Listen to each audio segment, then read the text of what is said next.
Nananawagan ng hustisya ang pamilya ng dalawang biktimang natagpuang patay sa nasusunog na kotse sa Peñaranda, Nueva Ecija. May unang balita live si Bam Alegre. Bam.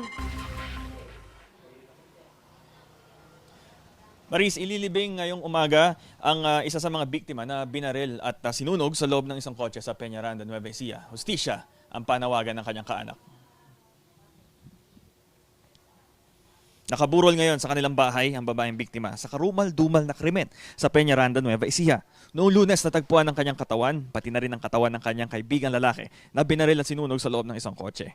Nahuli na ng pulisya ang primary suspect sa Isabela at natuklasan ito dahil nakapag-selfie pa ang biktima at naipadala ito sa kanyang asawa sa Amerika bago nangyari ang krimen. Sa selfie na ito kasama sa mismong sasakyan ang babae na pinaniniwala ang mastermind ng krimen, pati ang kanyang asawa. May ilan ding inarestong accessory sa krimen na nagkanlong sa suspect na mastermind.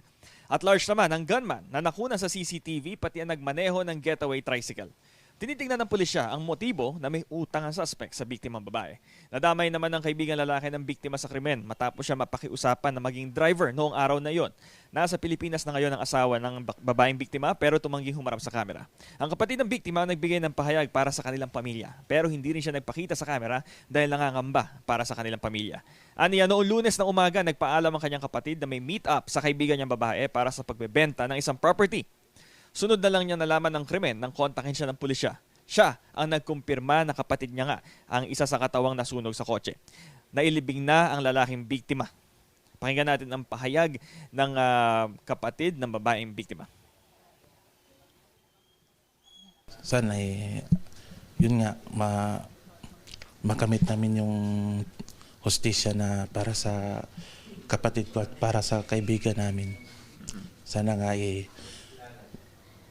lahat ng sinong may kinalaman dito, dapat sana lahat managot.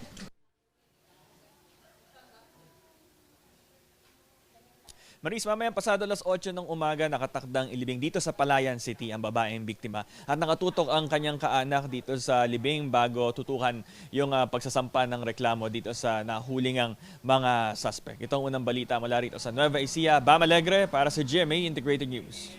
Gusto mo bang mauna sa mga balita? Mag-subscribe na sa GMA Integrated News sa YouTube at tumutok sa unang balita.